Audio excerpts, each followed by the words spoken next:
میرے آقا میں حاضر ہوں، میرے آقا میں حاضر ہوں، میرے آقا میں حاضر ہوں۔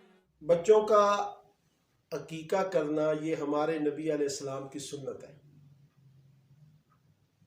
ہمیں چاہیے کہ ہم اس حدیث پہ، اس سنت پہ عمل کریں۔ ابو داؤد شریف کتاب الضحایا اور حدیث نمبر ہے 2838۔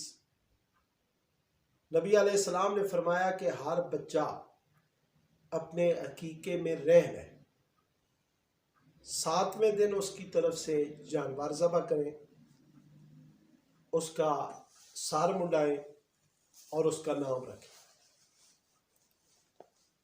اب ہر بچہ عقیقے میں رہن سے کیا مراد ہے کہ حقیقی طور پر اس بچے سے فائدہ اسی صورت میں مل سکتا ہے جب اس کی طرف سے عقیقہ ادا کیا جائے۔ عقیقہ کرنے سے بچے کے جسم میں اچھے اخلاق، اوصاف حمیدہ پیدا ہوتے ہیں اور اس کی ذہنی جسمانی نشو و نما ہوتی ہے، اس لیے عقیقہ کیا جائے۔ اب جانور ذبح کرنا، اس کی تفصیل یہ ہے کہ ایک بکرا یا بکری ذبح کر دی جائے،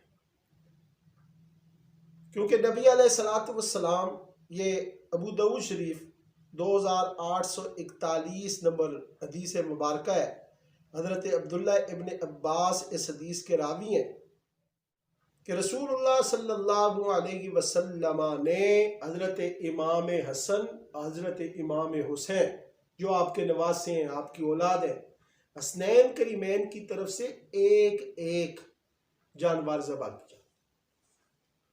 اس لیے دو ضروری نہیں ہے، ایک بکرا ایک بکری جو ہے وہ ذبح کر سکتے ہیں تو بھی عقیقہ ادا ہو جاتا ہے۔ لیکن یہ یاد رکھیں کہ عقیقے کا جانور بھی جنس، عمر اور عیوب کے اعتبار سے قربانی کے جانور کے حکم میں اللہ تعالی ہمیں اپنی اولاد کی طرف سے بر وقت 7ویں دن عقیقہ کرنے کی، ان کا نام رکھنے کی، ان کا سر منڈانے کی توفیق عطا فرمائے، استطاعت عطا فرمائے۔ وصلی اللہ علی النبی الامی وآلہ واصحابہ وبارک وسلم۔ میرے آقا میں حاضر ہوں، میرے آقا میں حاضر ہوں۔